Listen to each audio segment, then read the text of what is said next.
Good afternoon, everybody, and welcome into another episode of Capitol View, a production of the Daily Journal and djournal.com. It's a webcast focusing on Mississippi politics, the legislature, what's going on in Jackson. I'm your host, Brad Locke of the Journal, and joining me from Jackson, as always, is Capitol Bureau reporter Bobby Harrison. Bobby, how's it going? All right, Brad, how you doing? Doing well, sir. Doing well. How's your bracket looking? My bracket is destroyed. I had Michigan State winning the whole thing, and I think we all know what happened there in the first round. And the rest of it's not that good either. Yeah, Bobby. we better talk about the legislature then. Yeah. Let's do that, Bobby. Talk about the legislature. Got a lot of bills moving through the chambers, Bobby, and I want to talk about three in particular. I want to start off this bill dealing with superintendents. Of course, that's been a topic we've talked about before. Of course, in Mississippi, some superintendents are elected, some are appointed. This bill would make all superintendents appointed. And on Friday, the House Education Committee passed a Senate bill that would replace all the elected superintendents with appointed ones. There was no debate on it at the time. This legislation has passed the Senate multiple times, though, Bobby. So what maybe makes it different this time that it'll get through all the way to the governor's desk?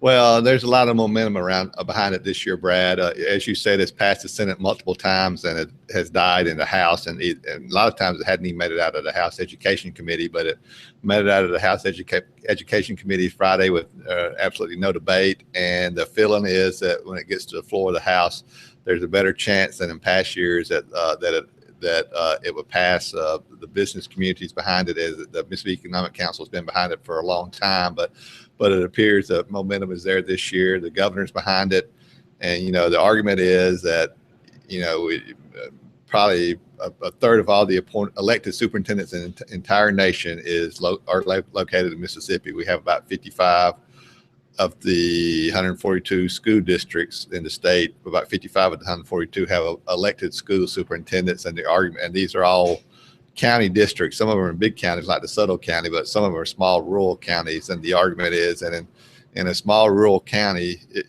the superintendent has to be somebody with a education background and education degrees, and he has to live within the county. You're limited in the number of people who can actually run for the post. These counties would be better off to be able to have their school board to go out and scour the state or even the nation to look for the best person to serve as these school districts. So, and the flip side of that, as I said before, their studies show that there's not a lot of difference in performance level from districts that have elected and appointed superintendents. But there seems to be a lot of momentum this time around to make all superintendents appointed. Now, at this particular bill, the superintendents who were elected in this past November general election, they're just beginning their new 4-year term under this bill. They'd be able to pretty much serve out this 4-year term before the county switched over to an appointed superintendent. And of course, we've got several counties in northeast Mississippi that have elected superintendents, like Lee, Monroe, Pontotoc, Chickasaw, Itawamba. So it'd be a significant impact up this way, Bobby. Do you have a feeling of how the legislators from this area kind of feel about this? Well, in the past, some of the stiffest opposition has come from legislators in northeast Mississippi, but I've been told that some of those legislators are going to. They hadn't come out and said for sure. But I get the impression that some of those legislators are going to change their mind and vote for the appointed superintendent bill this time around. And really, the Superintendents Association, it used to be, totally against this bill. The Superintendents Association no longer has position. I think most people just see the writing on the wall that this is going to happen sooner. At some point, and maybe a lot of people are thinking it's just might as well go ahead and get it over with. Yeah, there you go. Speaking of education, in particular education funding, you had a story the other day, Bobby, about possible changes coming to the Mississippi Adequate Education Program. That's the vehicle for funding public schools in Mississippi. Of course, it's been underfunded, as we've noted many times over the past few years, Bobby. There is a placeholder bill right now that could ultimately end up reducing the amount of money going to local school districts. Could you kind of explain why that would happen? Well, I mean, the bill, you call it a placeholder bill. Some people call it a dummy bill, but the bill actually has no changes in it. It just has all the code sections involving the adequate education program in the bill.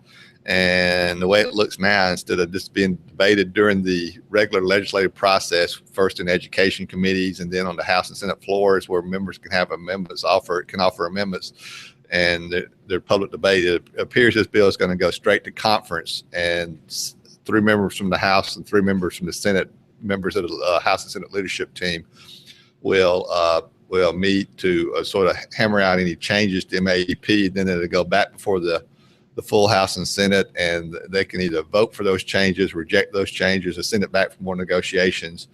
This is an unusual way to do such an important piece of legislation, but there seems to be more and more of that going on in this particular legislative session, where the members really they're kind of giving up their rights to have a significant impact in the process and just leaving it up to leadership to come up with a plan, and they can reject it or approve it. Yeah, this 6-person committee you mentioned, they're supposed to hammer something out, but then the other lawmakers can't make any amendments. Right, the other 168 are kind of left out of the process. Right, which obviously ruffles some feathers. Hob Bryan, a Democrat from Amory, has some issue with it. He thinks there should be open public debate and discussion. Then you had Gray Tollison, Republican from Oxford, who says the process we're following is part of the normal process, which, again, it's something that you can do, but it seems there's disagreement over whether this is the proper way to approach things. Yeah, and especially with such a big bill, there's a lot of disagreement. I'm old enough to remember and been around here when the adequate education program was passed in '97. It was considered a historic landmark bill at the time, and there was 2 or 3 years of debate about it, public debate, public hearings, and then the year it passed, the '97 session, it started in the Senate subcommittee, the Senate Education, went through the Senate Education Committee, passed by the full Senate with plenty of debate, and then it went to the House, over to the House side. The House Education Committee passed it, and there was a lot of people thought it might get killed in the House Appropriations Committee, but it passed in there, and then went on to the full floor, and there was public debate and passed there, and then the bill went to conference, where the differences between what the House and Senate passed were worked out, and then eventually passed. But this process that they seem to be following this year, just kind of leaving the front end of that process out, and just leaving it up to the 6 key House and Senate members to just handle the whole load, if you will. And we're seeing the same sort of thing, Bobby, with another piece of legislation dealing with the gas tax. And there's some people that want to see the gas tax rate go up. And again, you've got a 6-man committee kind of dealing with a dummy bill, as if you will. Just kind of contains the various code sections, would allow the leaders to reach an agreement. So kind of the same process there, isn't it? That's right. Same process on another. They're talking about possibly raising the gasoline tax to get more money into the programs to build roads and to improve roads and bridges that are in subpar condition, not only on the state roads, but on the local, county, and city roads. And I mean, it's an important issue. And there's been talk of raising the gasoline tax, 10 cents, 10, 11, 12 cents a gallon to help pay for this proposal, and the bill that's alive would allow that to be done, or the bill has pretty much everything in it. They could raise the income tax, or price of car tags, or just about anything else you could think of to pay for these possible this infrastructure program. And this bill, it appears it's going to go straight to conference, if you will. And the 2 House Transportation Committee chairs, probably the House Ways and Means chair and the Senate Finance chair, and one other key member from each chamber will hammer out those differences also, and then send it back to the full chambers for an up or down vote.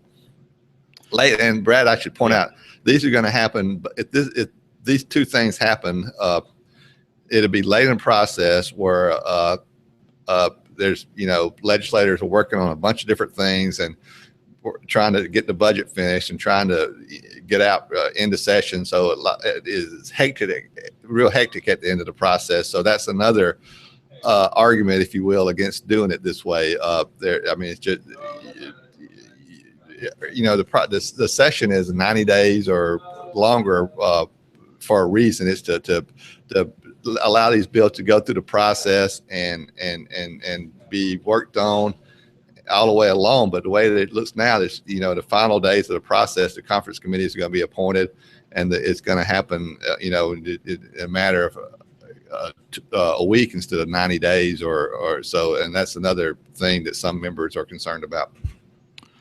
The proposal did pass the Senate by a 34-13 vote, and there seems to be a general consensus that obviously something needs to be done about the infrastructure, state wide and locally, with roads and bridges and whatnot.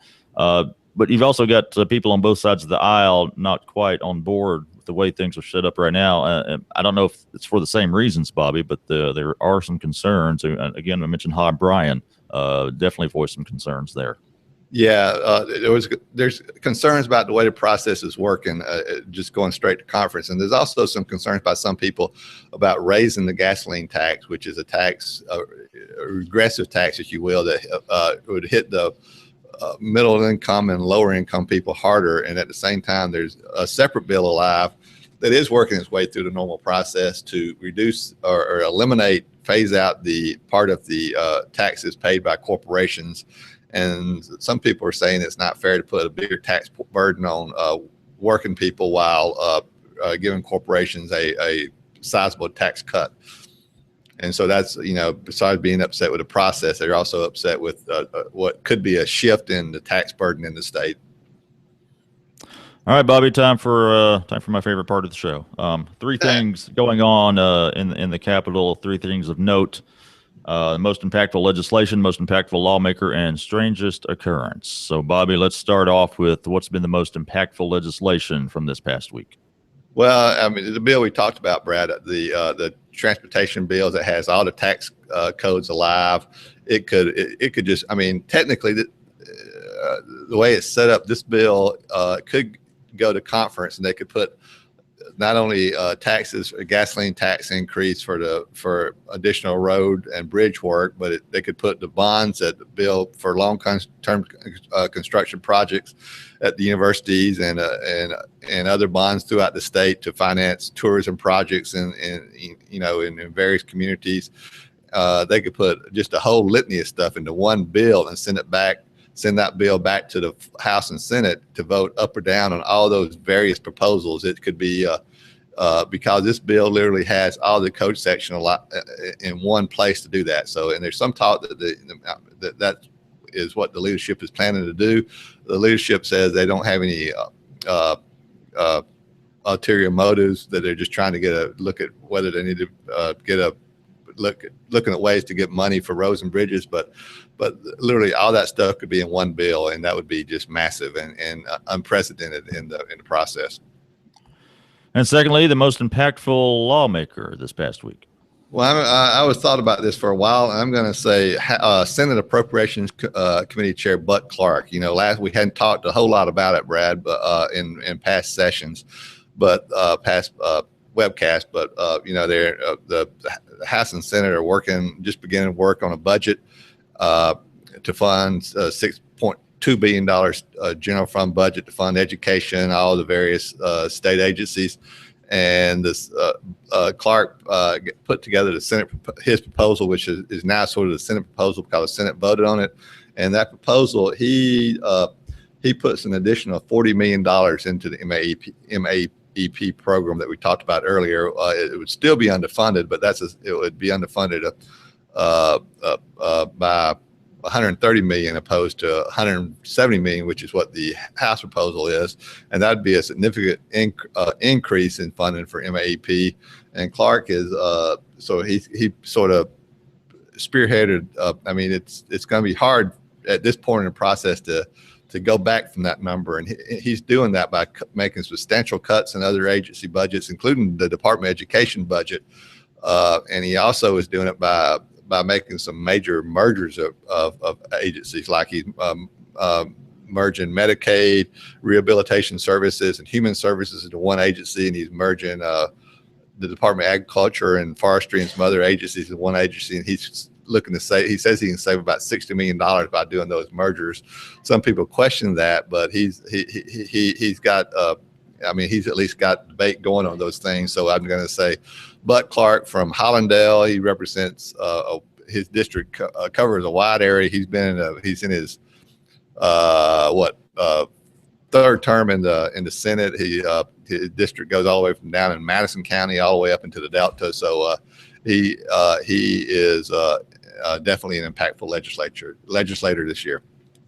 And finally, Bobby, the strangest occurrence from this past week. Oh, Brad, I guess I'm going to have to, I hate to do this.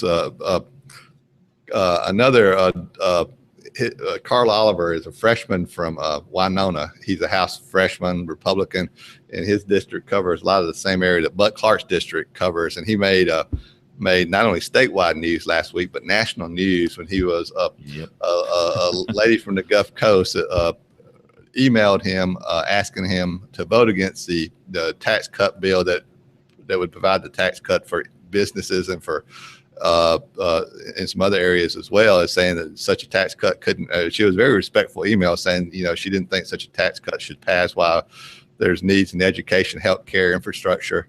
And he wrote back. I'm just going to read his response and let the listeners have their own thoughts about it. His response to the email from a constituent was, and this is a direct response. I see you are not a native to the great state of Mississippi, nor do you and I have similar political views.